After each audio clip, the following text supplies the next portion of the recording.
Good morning, good morning. Welcome. Can everyone hear me? Oh, great, great. So welcome and thank you for coming. I'm Alexis Posey, Chief Program Officer with the National Institute for Reproductive Health Action Fund. Right. We are a national advocacy organization that fights for just and equitable access to reproductive health care and builds political power for reproductive freedom in states and cities across the country. NRH goes on the offensive to pass laws that ensure people can get the care they need today while putting protections in place as a bulwark against attack. We're here today because what's happening in Texas is a travesty and a tragedy, and it flies in the face of what people across this country and every state want and need. Senate Bill 8 bans abortion after 6 weeks of pregnancy and places a bounty on the heads of providers, support systems, and anyone who helps someone access abortion care after 6 weeks in Texas.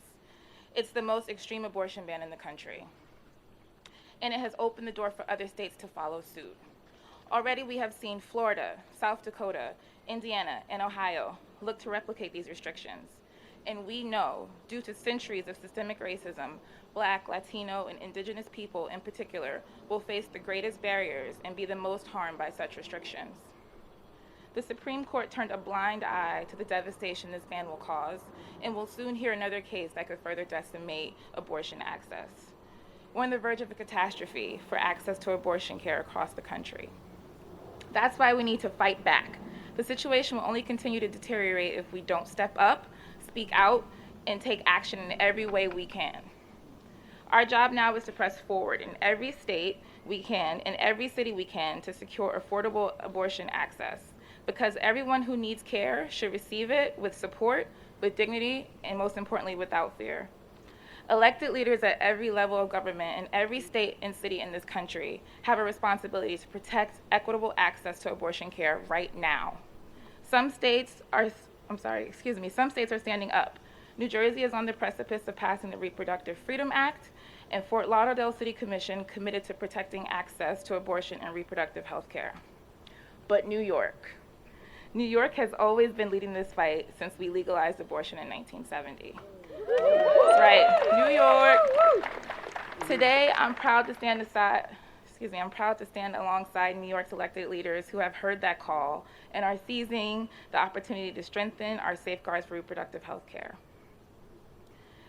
New York continued its long legacy of standing up for abortion rights when we passed the Reproductive Health Act in 2019. The RHA decriminalized abortion in New York, a step that seems prescient in 2021. But Governor Hochul has recognized that that's not enough. The threats we face are extreme, and there is more that we can do. This, too, is a continuation of a legacy. From her time in Congress fighting for contraceptive coverage and the Affordable Care Act, joining us time and time again as we fight to expand abortion rights here in New York, Governor Hochul has always prioritized speaking up for reproductive rights. And that's why I'm honored to introduce the Governor of the state of New York, Kathy Hochul.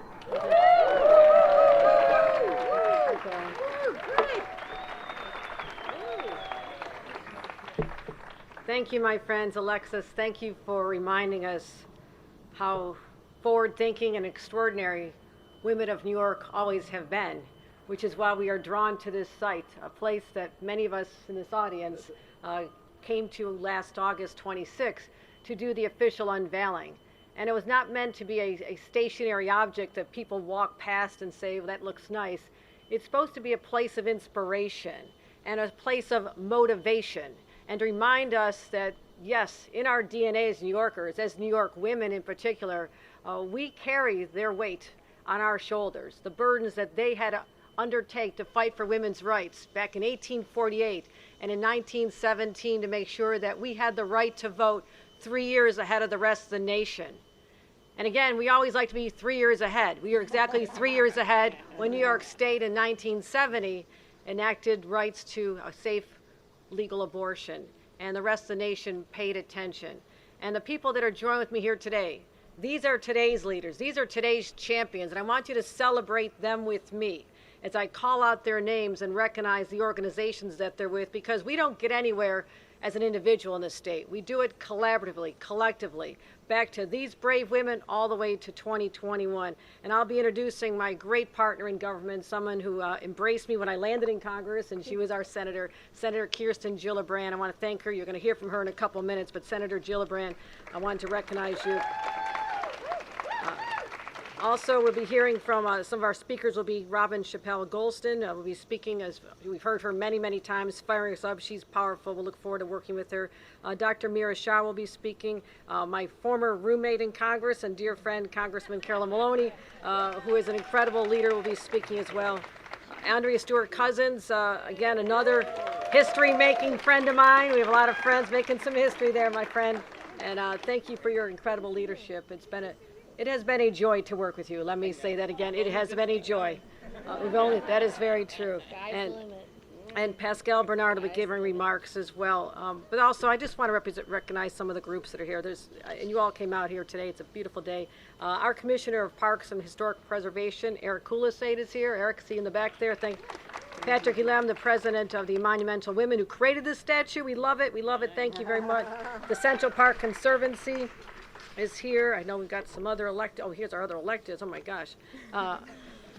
Also, we have Christine Quinn here, the CEO of Quinn. We have Judith Kaysen-Windsor, Bev Newfold, Dina Bask from Better Balance, Bev Newfield, but also my elected friends in the front row here, Liz Kruger, who is one of the authors of, she and Assembly Member Glick were the champions of the Reproductive Health Act at a time when people said it could not be done. And we actually had some procedural battles with the other side of the aisle, and how nice it was. We no longer have to have those battles, but thank you for being there when things were tough. And Rebecca C. right here, I see her always arrive. This is Okay. really And our great leader from this borough, my friend Gail Brewer. Thank you very much. Thank you. Senator Brad Hoylman is here. Senator. Oh, there you go. Okay, I was looking in the front row. Okay. Also, my friends. Let's see, we have Helen Rosenthal, really Deborah Glick, Carolina Rivera. It's really long. Okay. Joanne Simon's here, Carolina. Okay. Oh my goodness. All right. We have the entire assembly here Okay, today. Linda Rosenthal. Thank you, Ada Yells, assembly okay. members. All right, Carolina Rivera, Helen Rosenthal, Helene Weinstein. And if I forgot your name, I owe you a drink, okay? Can we just... All right, so let's get started. We've got some business at hand too here. many. We have some business. Awesome, though. I know I like going out with my friends. Pretty great, right? It's awesome. It's awesome. My friends, since the Supreme Court let stand the Texas travesty on September 1st, we were a little preoccupied with a hurricane hitting at that moment, but I didn't realize there was another hurricane brewing in our nation's capital at that moment as well. And since then, women all across this nation have had to confront the prospect that rights that we just took for granted our entire lives, rights that my grandmother had to fight for, rights that were just starting when my mother was a young woman, rights that were always there when I became a young adult, young woman, and rights that I assume would be there for my now 30-something-year-old daughter. But all of a sudden, that sense of security we once had in our nation has been ripped apart, shredded. The security blanket no longer. And the reason I love coming to places like this is because just when you think things are the darkest before the dawn, New Yorkers stand together. We pull together, and all of you represent thousands more across this state, and that is the power of what we do here. But think about what they did. I guarantee I did not know I was pregnant with my first child at 6 weeks. I actually went on a whitewater rafting trip, it turns out, at 3 months because I didn't know I was pregnant. I mean, that is the reality of real people, okay? We don't always know. So you're denied the choice that should be yours as a woman. And something we took for granted by Texas, who thinks 6 weeks is the magic date that you should have been aware. You should know this. And that is grotesquely unfair, what they're expecting people to do. And I'm glad the Department of Justice is taking Texas to court. I had a chance to have a brief conversation on Saturday with Merrick Garland, our Attorney General. I said, we're with you, keep going, fight on. But it's not just Texas, it's Ohio, it's Mississippi, it's Alabama. All across the nation, people are waging this battle.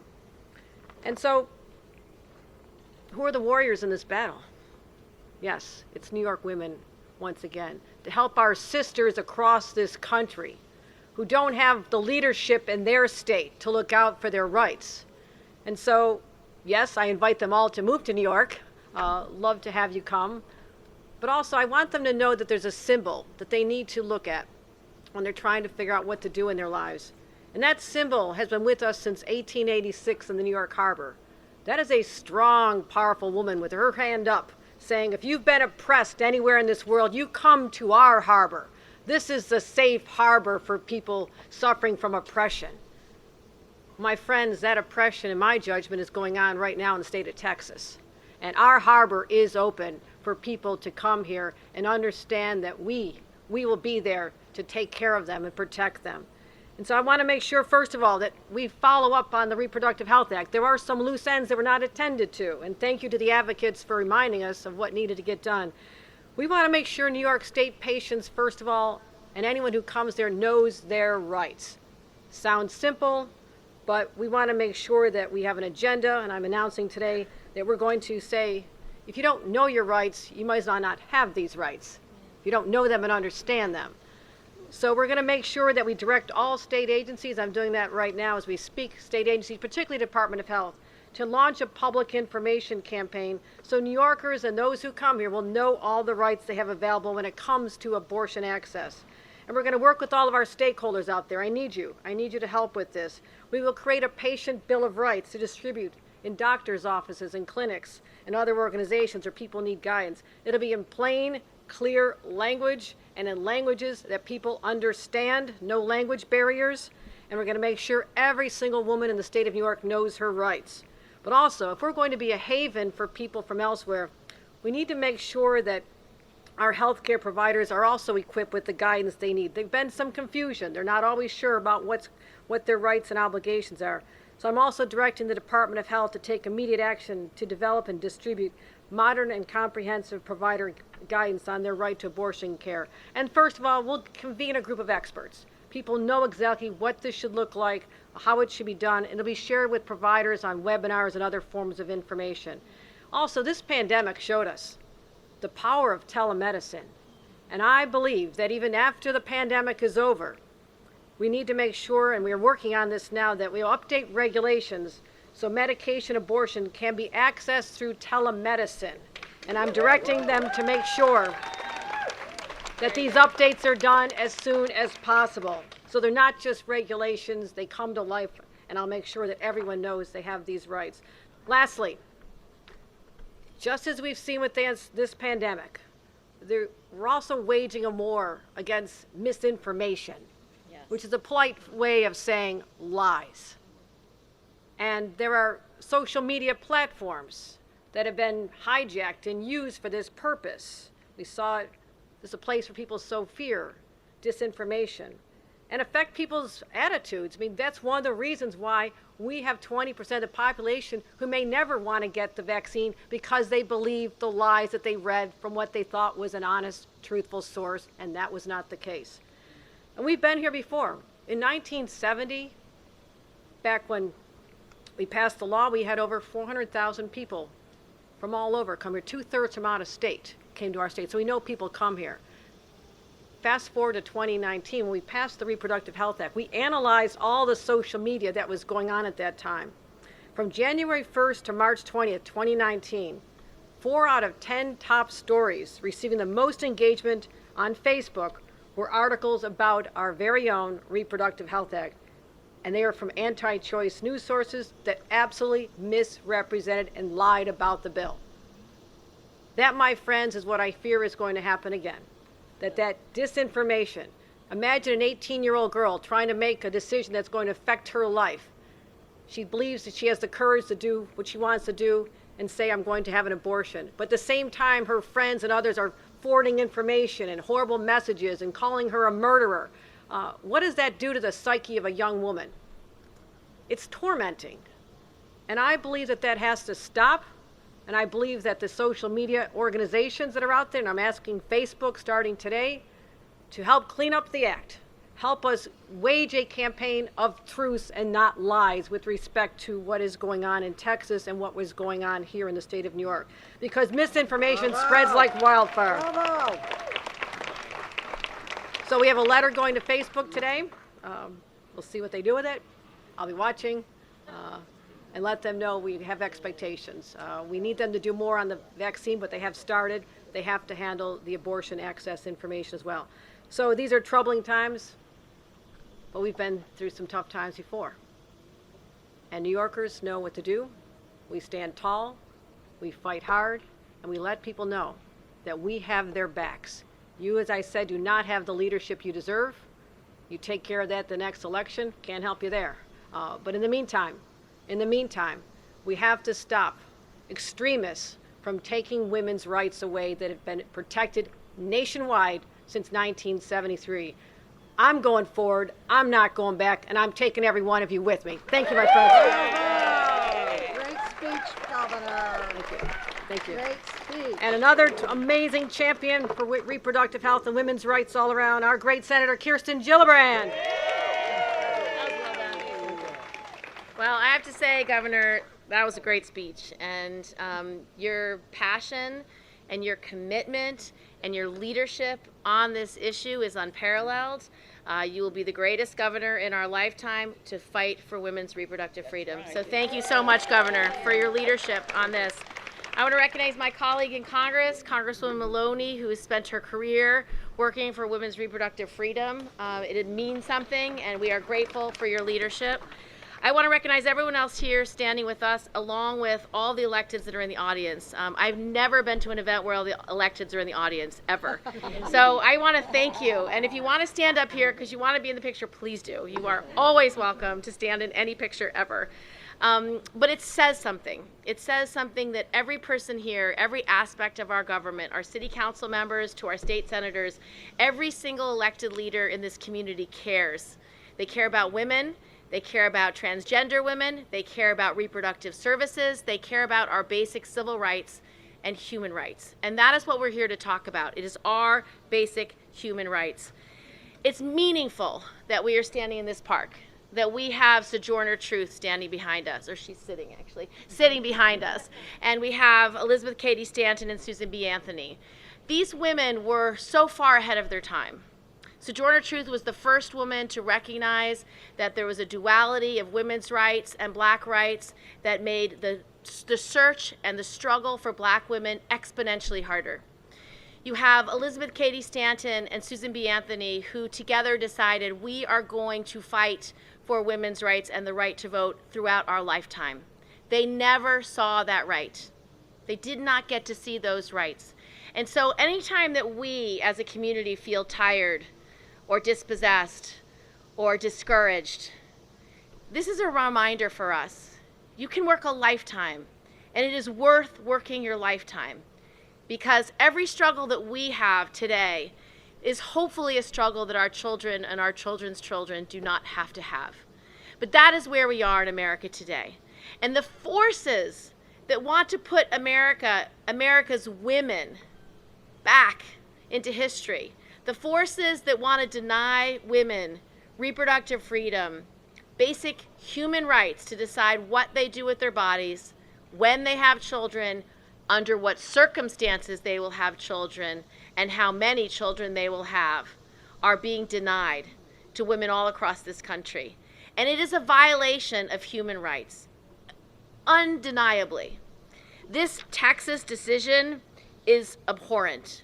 I can't imagine a worse decision for women. It does three things that is shocking. First, the governor said so perfectly, 6 weeks is very early. Many young women will not know whether or not they're pregnant at 6 weeks. Second, it deputizes vigilantes to go after you. Anybody in that state has universal standing to go after you and make sure you get prosecuted if you are seeking an abortion or helping someone make a decision. So the third thing it does is it creates a right of action against anyone. You sat with your friend and talked to her about what she wants to do with her future. I can sue you. I can put you in jail. I can make you pay $10,000. It is shocking what they did in Texas. And Texas isn't alone. Texas is just the first big idea that these conservative legislators have all throughout America. We have another lawsuit that's being filed that is extremely dangerous in Mississippi. Mississippi, the Supreme Court will hear a case on the Mississippi's 15-week abortion ban that is a direct challenge to Roe v. Wade. And you have creative lawyers all across the country. The New York Times had an article about it yesterday, who have spent their lives figuring out what lawsuit, what can I file to get to the Supreme Court to eradicate women's reproductive freedom. And it's more than just this question of when you should have access to care. They want to deny women their humanity. And this is what's so frustrating. They want to make sure that women and transgender people are second-class citizens because they want to take away these fundamental decision-making capabilities. It's as simple as that. Imagine taking away 51% of the population's decision about what kind of health care to seek and when to seek it and what treatments are appropriate for you. It's unconscionable. So on the federal level, my job and Carolyn's job is to pass the Women's Health Protection Act. This would basically codify Roe v. Wade. It would tell these state legislators and governors across the country that it is not their purview to make these decisions. Now, to get that done, that is going to be very hard because we may have to have filibuster reform before we pass it in the Senate. I fully support filibuster reform to pass reproductive freedom in the U.S. Senate. We also have to continue our struggle to repeal the Hyde Amendment. The Hyde Amendment is what makes it unfair for low-income women. So it tells people, oh, sure, you still have abortion protections, but not if you don't have the money for it, not if you don't have the resources, not if you don't have the ability to pay. And that's what's so unconstitutional about the Hyde Amendment. It determines who has access based on how much money you have. And so our job in the Senate and the House is to make sure we repeal Hyde. And last, our job is to lift up your voices, to make sure that every single person here who cares deeply about these rights can be heard. And we will, every single one of us here, not stop fighting until every person has the freedom to make the decisions she wants for her future. It's about our bodies, it's about our liberty, it's about our civil rights, and it is about our fundamental human rights. You want to introduce the next one, Robin? Robin Chappelle Goldston, Planned Parenthood Empire State X. I always think Empire Strikes Back. I love that. You're with Liz. That's Liz's thing. Thank you so much. Thank you so much, Senator, and thank you so much, Governor. So proud to be here today and see so many friendly faces. I do want to just acknowledge a couple other advocates that were not acknowledged earlier on that have been really part and key to this fight.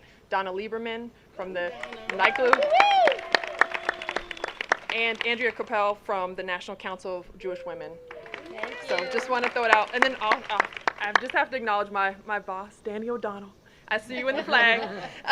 But, you know, it's just amazing to be here. It's amazing to be at this event because this is so important. We know what's going on across the country, and showing that New York is going to be a leader, be proactive, be interactive, and really fight this at every point, every opportunity is really inspiring and exciting. And we're so happy to have a true advocate and true champion that has been here through thick and thin, has been always here for us in every capacity. So it's so great to have her in this position to really be able to fight and stand by her values that she's always had.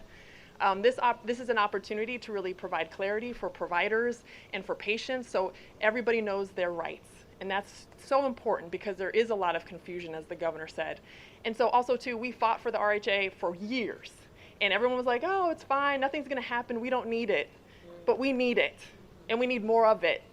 So thank you to all of you that have fought for this for years, and we're gonna keep going and keep pushing it. They're gonna be aggressive, we're gonna be more aggressive. And we're gonna fight back against this. It's my privilege and honor to introduce someone that is on the front line of providing this important care, Dr. Mira Shah, who will talk about her experience as a provider. And it's just so great to see all of you, and thank you for joining us in this big fight. Thank you. Thank you so much, Robin. As the Chief Medical Officer of Planned Parenthood Hudson-Peconic, I get up each and every day, along with the staff of Planned Parenthoods across the country, to provide compassionate, patient-centered care to everyone who walks through our doors.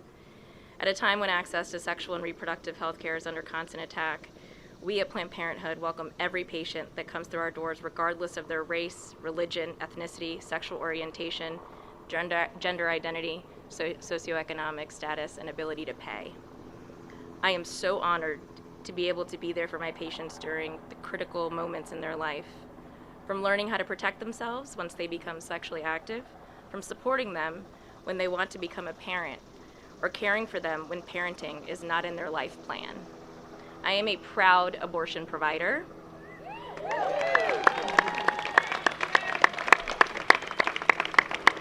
I truly value a person's right to decide if and when they are ready to become a parent.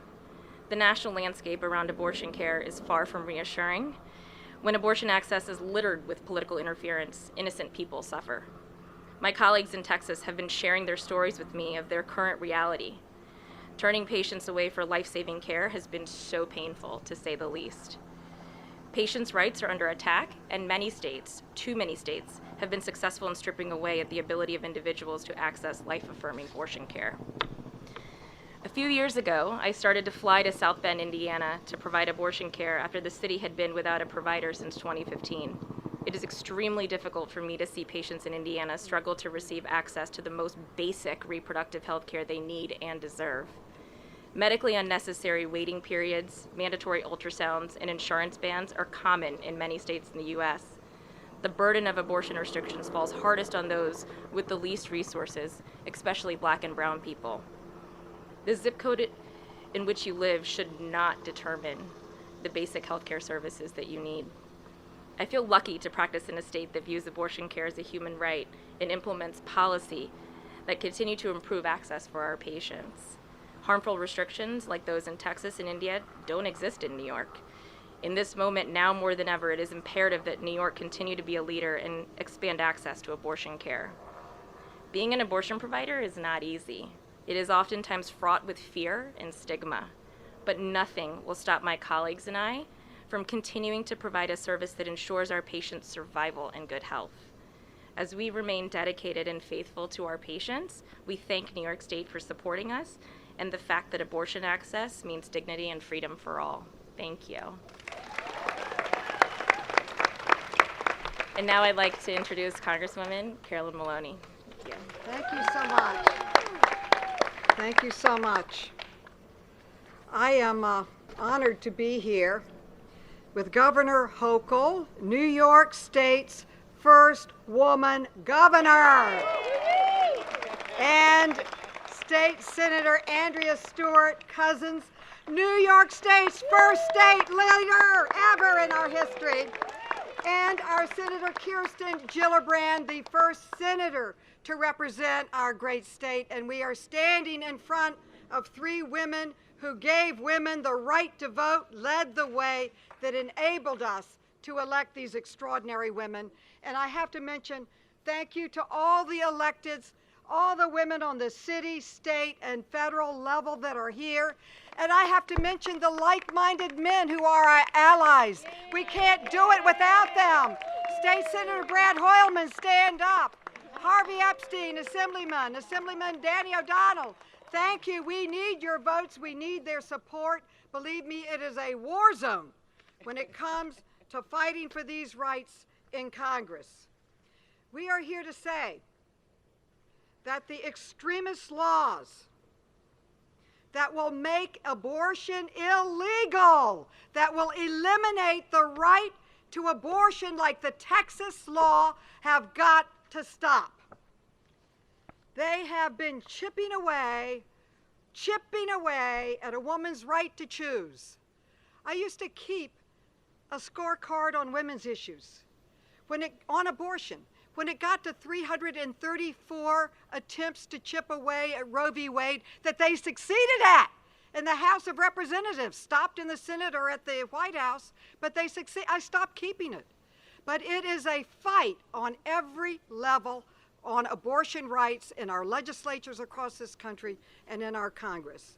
And they are no longer chipping away, they are bulldozing. They are bulldozing and overturning a woman's right to abortion, a right to choice, legalizing. Make no mistake, what they are doing with Texas is they are stopping, they're overturning Roe v. Wade in that state. They are making the right to abortion illegal in Texas, and they are just starting. And I must tell you that as we look at these actions, underpinning all of them is the paramount need to protect the right to vote. Congress must support national voting rights legislation to ensure that citizens are empowered to elect officials who will respect our constitutional right to access to reproductive health care. We need to pass H.R. 1, the For the People Act, and the John Lewis Voting Rights Act. We have passed these important voting rights bills in the House of Representatives. The Senate needs to pass them. And if they do not pass them, then we need to carve out voting rights from the filibuster, carve out voting rights for women's reproductive rights, and carve out the ratification of the Equal Rights Amendment into our Constitution. It's been ratified. 38 states did it. The filibuster cannot continue to stop our basic rights, but it goes back to the right to vote. Of all the rights which these ladies fought for, they gave their life. They died without the right to vote. My mother was born without the right to vote.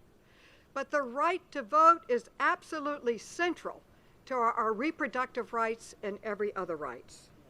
And I must say that New York State has led the way in legalizing abortion even before Roe v. Wade. And I thank the New York State leadership for preserving our rights. And I thank our governor for leading us here today, for her great leadership. And Andrea Stewart-Cousins. All these three women are the first. Congratulate them. Our great majority leader, Andrea Stewart-Cousins. Yes. Thank you very much.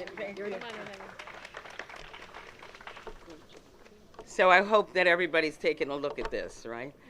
Because New York is leading in so many ways. But for us to be here with the first woman governor, give Governor Hochul, an amazing, amazing champion who I have had the privilege of working with since she took office as lieutenant governor. And yes, a better champion women could not have, especially at this moment.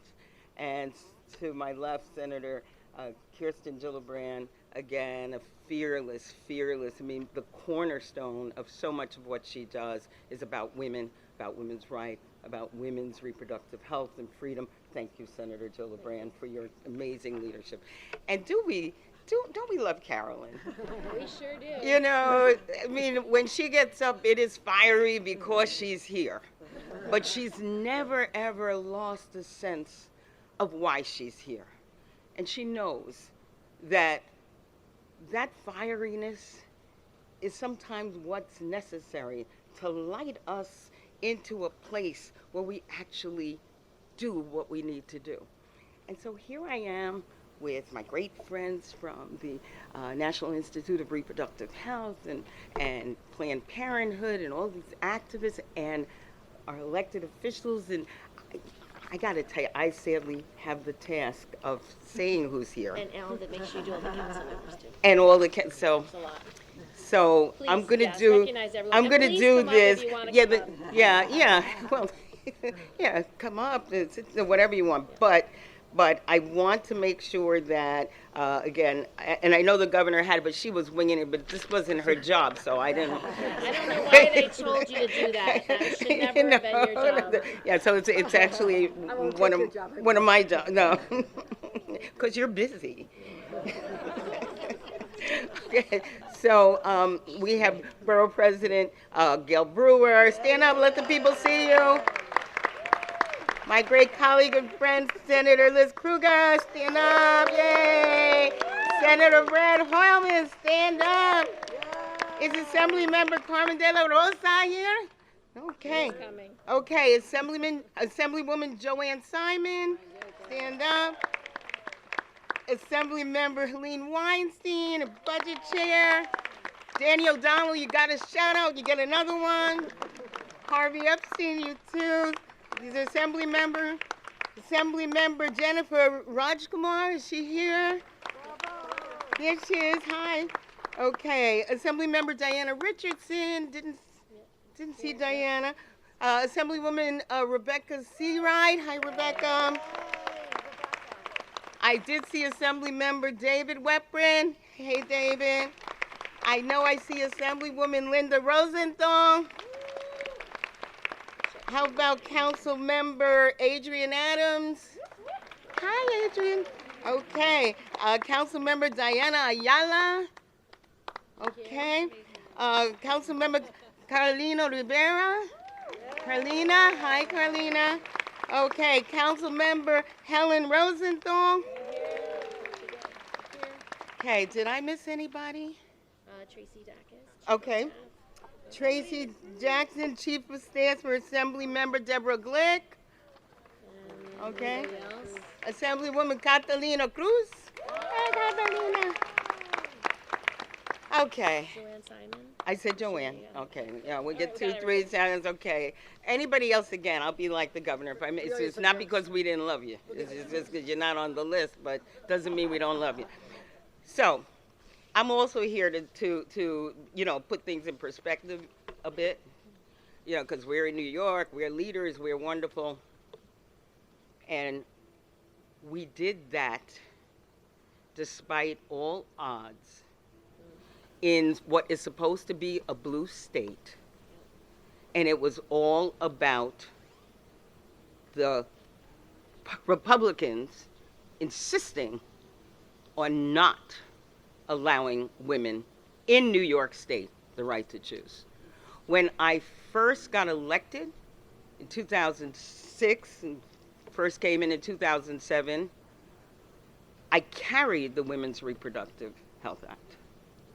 They explained to me that I was seeking attention. I'm a politician, though. It's your job description.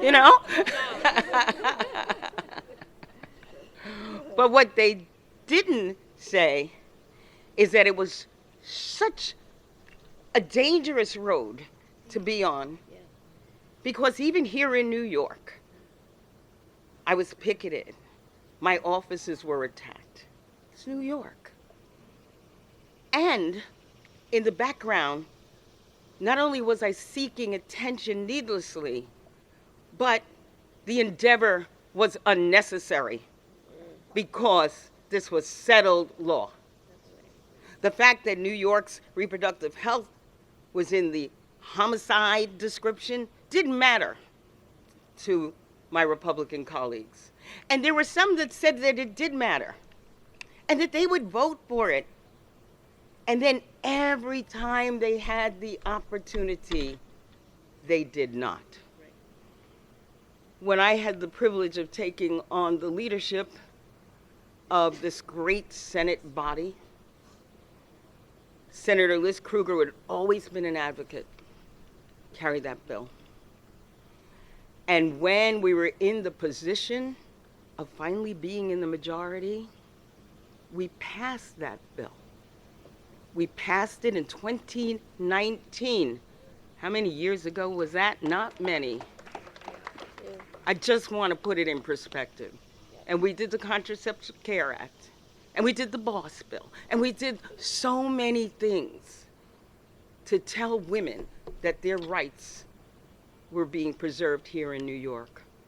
I will remind everyone that even in 2019, not one Republican voted for a woman's right to choose in New York. I'm not here to bring you down.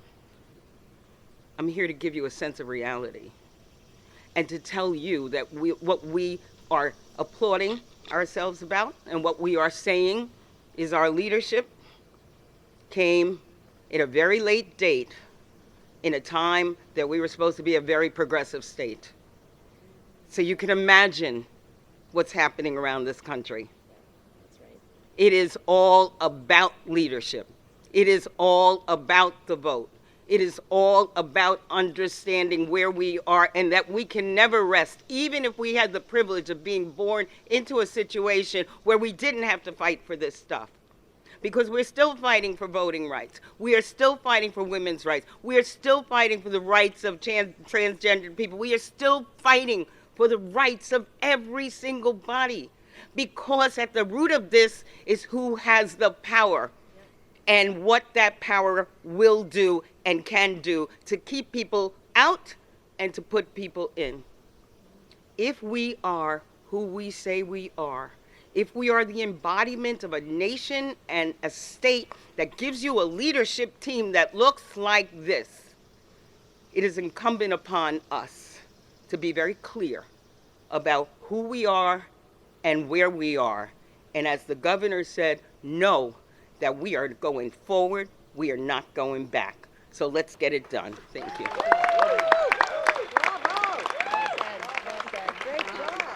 Now we'll hear from Pascal Bernard, Planned Parenthood of Greater New York. Pascal? Good morning. Thank you so much, Governor, and the other elected leaders here and the advocates. Today is a somber day, and I thank you, Leader Stewart, because you framed it well. But let's think about Texas for a moment. We have medical centers in Texas. We have call centers. Our call centers are now crisis centers. Women are calling. They are fearful for their lives. They don't know what to do. Our providers, like Dr. Shaw, are doing the best that they can under very difficult circumstances. People are having to make decisions to leave the state. What does it take to leave the state? If you have children, you got to find childcare. If you don't have a support system, you can't leave the children with just anyone. You may have to decide, are you going to feed your family or are you going to terminate this pregnancy in California? These are the very difficult decisions that people in Texas are making. It is sad. And to our brothers and sisters in Texas, we got you. This is New York. As the governor has said, the Statue of Liberty is a beacon.